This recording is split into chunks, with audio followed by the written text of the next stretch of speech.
from Toronto. It's been quite some time since I interacted with you guys over YouTube since I last uploaded a video.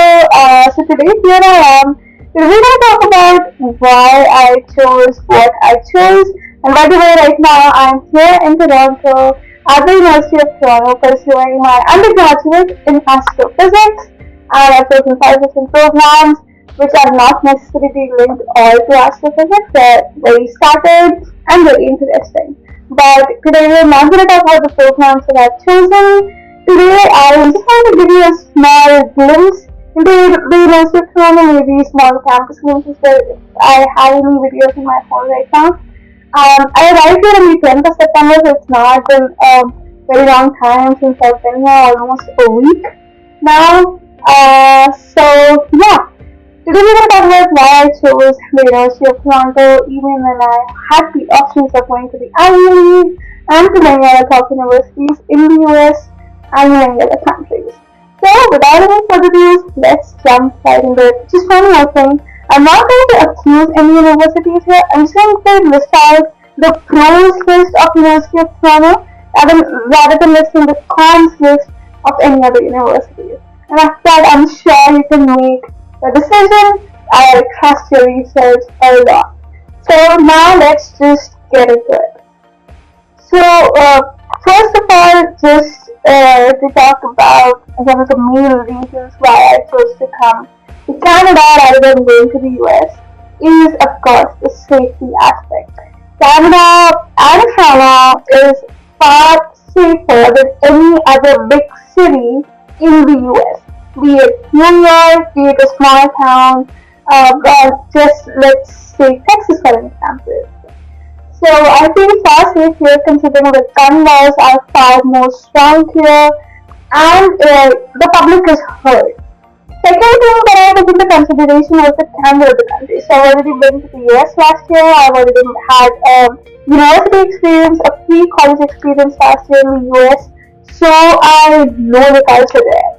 And I think it's a little bit hard to interact and to make good and deep connections with Americans rather than Canadians. Canadians are very welcoming and they will take you in with open hearts. But I think there is a small difference or maybe a huge difference between the personalities of Americans and Canadians. Americans are more tactful, they are more direct. And I prefer candor over being direct when you're interacting with a person. And I believe college is a very important time to make long-term connections because all these people going for these top universities, pursuing all these top courses are surely going to do something in the future. They are not here for no reason, they were not accepted into these universities for no reason. So if you're not able to make good connections in the 4 years of you being at college, I think the college life is not really fruitful. The whole reason behind having an offline college, a campus life is this. Making connections is really very important at college. And from my 7 days that I've spent there, I think it's far easier to make those connections in Canada rather than the US. And talking as a whole, so I went to the University of Chicago, which is one of the topmost universities in the US and in the world. So is the University of Toronto. So the third reason and one of the most important aspects that I took into consideration while making this decision was the scholarship. I got almost 50 to 60% scholarship for my 4-year undergrad at the University of Toronto. I didn't have to pay any amount for my first year. It was all taken from my scholarship. And for my second year as well, I can get off-campus jobs here and maybe I can afford it again. Because for my second, third and fourth year, I'm still getting a partial scholarship. I won't say that the US universities are not generous with their scholarships. They sure are. But somehow, because of the currency difference, it becomes a little difficult for them, or I don't know why, it becomes a little difficult for them to analyze the financial structure of a person, from top to bottom. University of Toronto understood whatever financial documents I submitted, And I actually ended up getting a merit scholarship which actually covered most of my tuition. All I have to pay for the first year is my residency. That is a huge relaxation. Not having a student loan on your head at the age of, if you're in your early 20s or in your late teens, it is very important for you to not feel burdened right now because there's already a lot of burden in your life right now. First thing was the campus life at the University of Toronto. We have a very diverse campus here. I see students from all over the world, not just from Canada, but also from India. Some are from India, some are from Korea, some are from Africa. Just in my apartment, we have a suite of 4 rooms, and we have 4 different roommates from 4 different countries. So I am from India, my other roommate is from China, one is from Africa, and one is from Canada, Korea. So we have a very diverse culture here. You get to meet a lot of people who are not just going to stay in Canada in the future. They're for sure going to move out. Now, this thing I noticed at the universities in the US that 50% of their acceptances are occupied by the Americans. And only in the remaining 50%, and this data might fluctuate depending upon the universities, only the remaining 50% are the international students.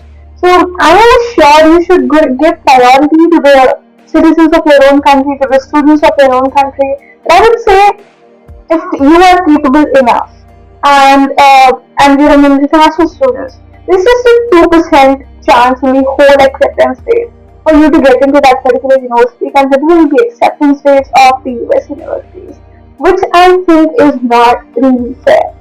And we end up making not so many connections because we do not feel that diverse, we do not feel that accepted because mostly Americans are there. If we are able to interact with Americans, like I was able to interact with Americans, I have many good friends from Chicago who I still talk to, and they're not just from America, but from a couple of different countries more. If you're able to make friends, if you're not an introvert, at least not an extreme, if completely cut yourself off from the world, then it's really fun for you. But if you're one of those introverts who want to focus more on their academic life or want to stay with themselves rather than interacting with anyone else, I think it's going to be really hard for you in the US. But I think in Canada you find many people of your country, of your color, which makes it far easy for you to interact with them. At least on an initial basis, we feel more comfortable with the people who we belong with, and eventually we end up maturing into making relations with more people from many different countries. The next reason was the faculty. The faculty at the University of Toronto is amazing. Of all the classes that I'm taking, all the courses that I'm taking, one is of philosophy, one is the creativity and society class, physics, calculus. Every course is amazing. And the good part is you do not have to really rely just on your classes to learn that particular thing. They have proper tutorial classes going on, which is mandatory for you to join into if you want to, score well in that particular program. You have to go to those tutorial classes, there will be personal TAs who you can interact with, you can just present your problem wherever you're stuck and they will help you with it. You have consistent practical classes here which makes that particular subject more practical and you're able to interact with that particular subject more. So I think the teaching pattern here and the entire co-curricular pattern here is amazing. There are so many opportunities for you to grasp. You run out of opportunities, you run out of time trying to grasp all those opportunities. For example, I just enrolled or I just filled out the form for this one particular program going on for undergrad physics students. When you get to choose a particular topic in the subject of physics, for example, I chose black holes, and you get to travel around the entire Greater Toronto area, the GTA area, and go to the high schools, the top high schools of the GTA area, and go and talk about it on stage with the high school students. Just spreading positive thoughts about physics and making students pursue science, or at least telling them that they can, and this is what actually science is. So I think that is really very interesting. Even in the first year undergrad, if you're getting such opportunities, it is really a big thing. The next thing is the off-campus job. As opposed to the universities in the US where the off and on-campus jobs are not that much in number, at the University of Toronto you'll find at least 2,000 jobs always open on CLNX. You could just fill out the form, send out your resume, send out your cover letter, and you might get an acceptance within a week or two. You have to wait a little bit, I would say, but the waiting period is the same for the US as well as Canadian universities, but the number is more here. So if you're a person who has to have a job in the undergraduate, maybe for their side income, or maybe they just don't want to go in debt for their college fee, University of Toronto has an amazing opportunity for you.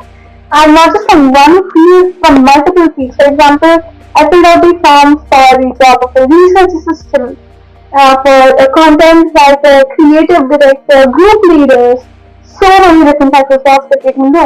And not necessarily to run the shows or to just, be at a cafe. If you're someone who wants to pursue a job related to your field, they are open for you still. So many fields, so many research assistants are needed here. So yeah, considering the on or off campus jobs aspect as well, University of Toronto is amazing. The next thing I considered was the urban area. So University of Toronto St. George campus is right there in the downtown Toronto area. And it is not difficult for you to find marketplaces, to find malls, or places to interact with at the university. You never get bored of Toronto. But I am slightly a nature person, so I'm slightly, sometimes these buildings and all of this crowd becomes too much for me. So in those cases, you can go to places like Hamilton, Burlington, which are just an hour train away from Toronto, and they are still nature-driven areas. They're mountainous areas, and you can interact there. So I think, considering the infrastructure aspect as well, Toronto is amazing. So that's it for this video. That's it with why I chose what I chose, why I chose the University of Toronto. If you have any questions, you can put them down in the comment section below. I'll soon do a drawing for it. Whenever I'm ready, maybe in a week or so, if you guys want a drawing tour, to let me know in the comment section again. If you have any other questions related to the University of Toronto or the college application process, of course, I'm always there for you. You can, always drop down your comments in the comment section. See you another time. Have a good day. Have a good life. Bye.